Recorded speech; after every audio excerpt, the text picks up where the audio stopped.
The world of Formula One is the pinnacle of motor racing, a select world filled with glamour, eccentricity, and stupidly insane speeds.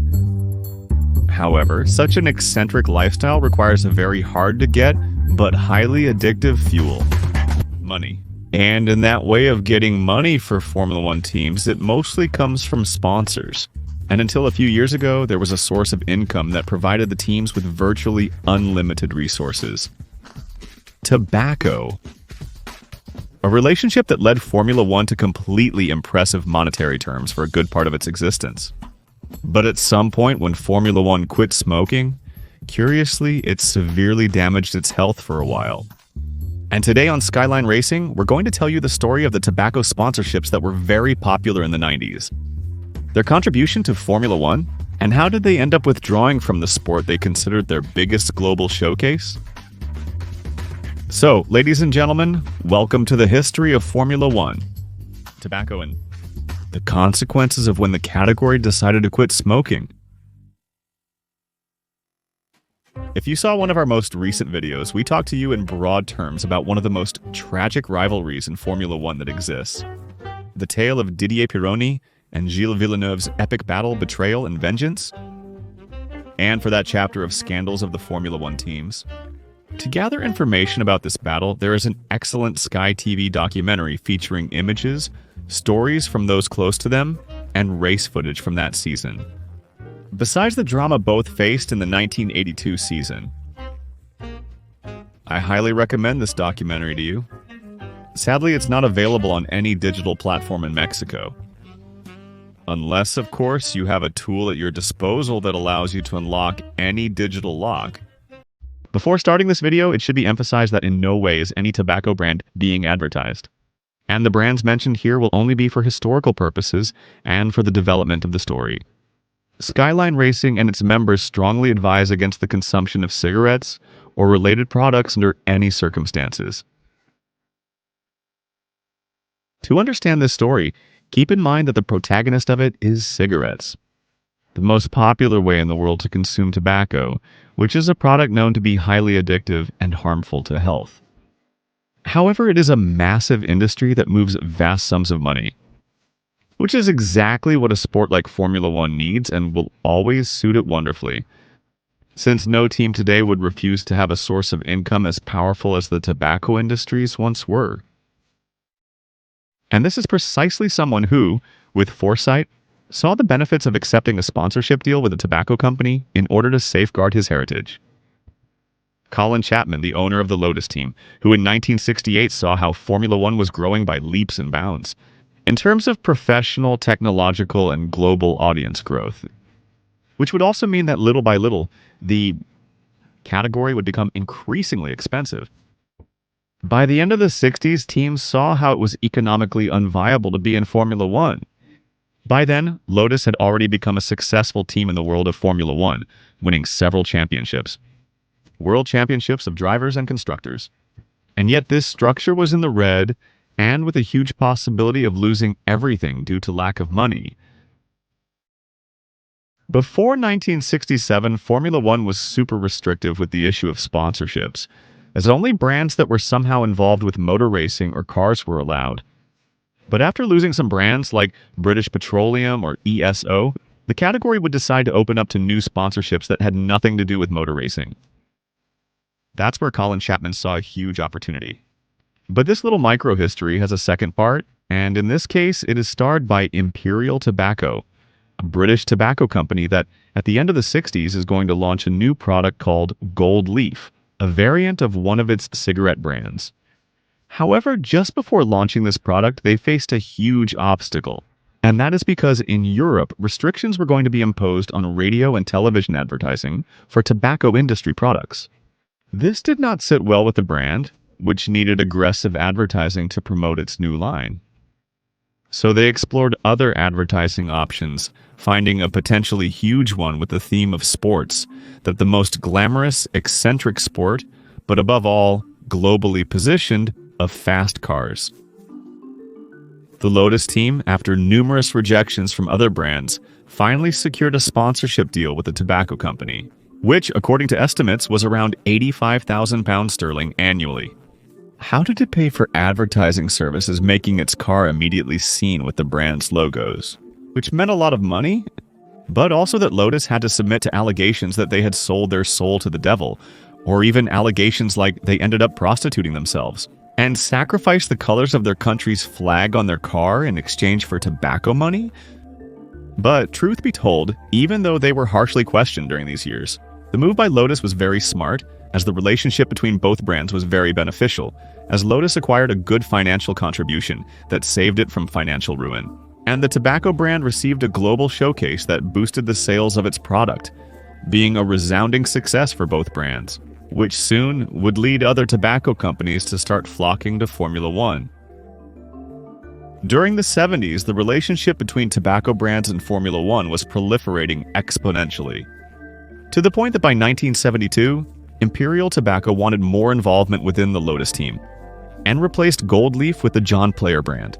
Spatial, which brought the legendary black decoration on Lotus cars to the fore, and with the huge economic boost that came behind, this team managed to secure the championships of 1970, 72, 73, and 78. Taking the colors of the tobacco brand to a very high seat within the world of sports. Did he believe that soon another major brand would come to stay in Formula One? The American company Marlboro, which would come to sponsor the cars of British Racing Motors and later those of McLaren. Giving the cars a striking design resembling what would be one of their cigarette packs, which became one of the most striking designs of their time, remembered to this day. Other brands like Gitans also arrived at Formula One, seeing that the category was the best way to advertise and make money, skipping the restrictions on tobacco advertising that existed in Europe, making it so that by the end of the 70s, half of the teams had a sponsorship agreement with some brand that allowed them to gloriously remedy their finances, reaching its peak in the 80s. The years where it's impossible not to remember iconic liveries like the striking yellow of Lotus, sponsored by Camel, or the color tones of Williams' glorious era. The red and white design of McLaren, sponsored by Marlboro, which also supported the Ferrari Brava team, or the blue and white cars of Ligier supported by Gitanes.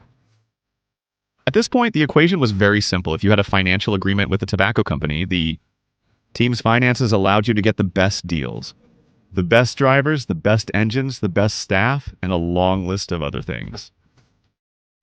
Reaching its highest peak in the first half of the 90s, where it was the exact point where Formula One became the most important showcase for this product in the world. And was a team's success related to the quality of the brand that backed them? And in this scenario, we saw the absolute deployment of the tobacco companies, and new names arrived such as West Rodman's Milt 7, and many more names that were found in Formula One. A goldmine? To give you an idea of what Formula One meant for tobacco brands, Barry Hill, one of the founding men of the sports sponsorship industry in Great Britain, perfectly reflected what Formula One meant for cigarette companies. As he mentioned, this is an ideal sport. It has glamour and is seen by everyone. It's a macho sport, and on top of that, it gives us visibility. It seems to be completely made to sell cigarettes to the world. However, when a relationship reaches its peak, a dramatic fall is almost inevitable afterwards. And in itself, this did not happen because both sides stopped being profitable with each other, but because some countries in the world saw a huge risk in a harmful product for health continuing to be exposed. In this manner, before large sports crowds, including youth and children, the European Union and several countries around the world began to press hard to establish stricter regulations on tobacco brand sponsorship agreements towards the end of the 90s and the beginning of the 2000s. D-Day for these companies came in 2001 when the World Health Organization published the Framework for Tobacco Control, which established a total ban on any type of promotion of these products. This meant that there could be no cigarette advertisements on television, radio, or at any sporting event, which ended up being a cold shower for the category, because most of the teams were sponsored by a cigarette brand and they couldn't just ban them. From one day to the next, many structures would inevitably go bankrupt. So a business that had been profitable for years, estimated at $4.4 billion, was about to go completely down the drain. Formula One pledged to ban tobacco advertising in the sport by 2006, giving the teams the opportunity to readjust their finances before the arrival of the ban. During that process, they faced very uncomfortable situations, like one of the most memorable ones. That was in the year 2003 when the Belgian Grand Prix was not competed due to the strong restrictions this country imposed on tobacco advertising. In Formula, were there negotiations? The category, in fact, asked the teams not to show their cigarette sponsorships only in that Grand Prix, but they flatly refused, and there was no choice but to cancel that competition. So the 2003 Belgian Grand Prix did not take place. And everything was heading towards Formula One being without its precious resource in 2006. And by that time, most brands had disappeared and some others, like Marlboro, stayed. They continued paying Ferrari to display disguised cigarette ads. By this point, Formula One had been compelled to stop smoking.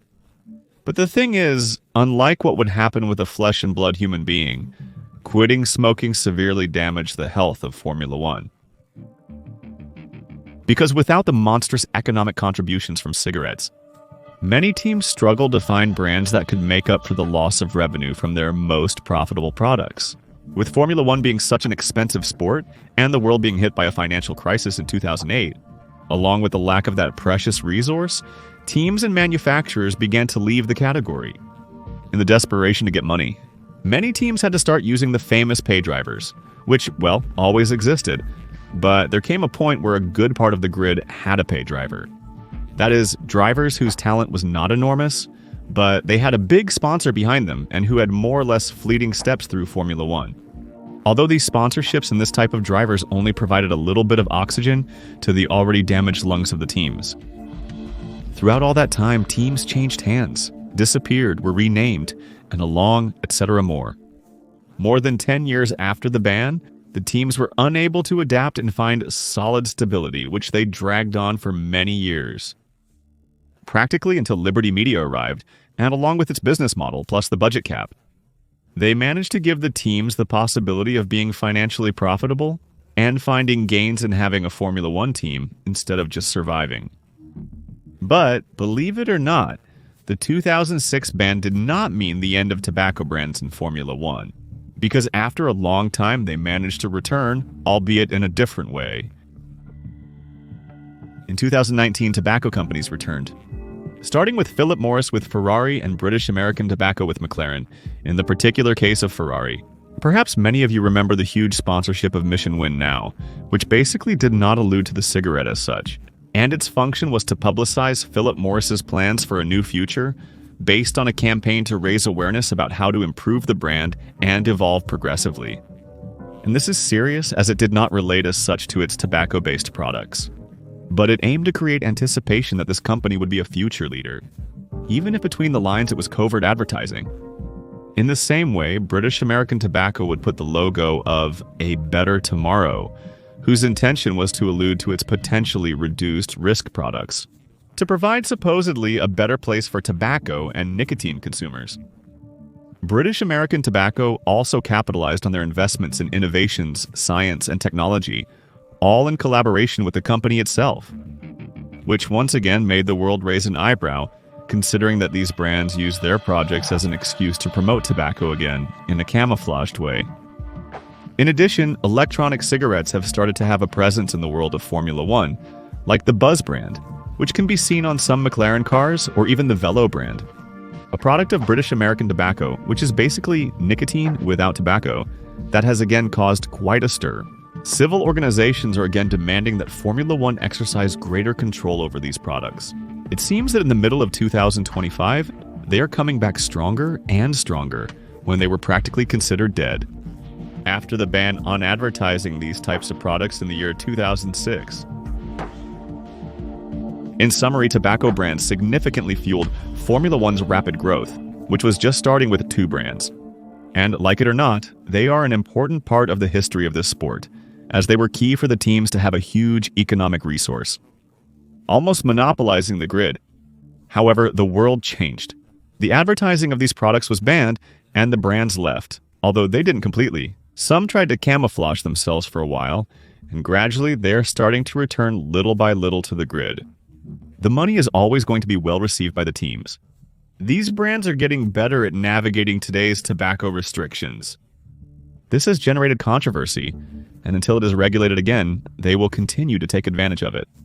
So, for now, it seems that tobacco brands are winning, unless international organizations have something to say. Like almost 20 years ago when they forced Formula One to quit smoking, and this severely damaged its health for a while. But, ladies and gentlemen, here we end this story of the relationship that exists between Formula One and tobacco brands. But this is where I ask you, did you know any of the liveries of these products in the history of Formula One? Did you know about the huge economic contributions they made at some point? And what is your opinion about tobacco brands making a comeback in other ways to Formula One? Let me know all your opinions in the comments section. If you enjoyed this video, give it a thumbs up. Goodbye. Subscribe to this channel, turn on notifications so you know when I'm uploading a new video, and share this with your friends. I also invite you to follow us on Instagram and Twitter. Links are in the video description. And see you soon for more content on this, your Skyline Racing channel. Thanks for tuning in, and see you later.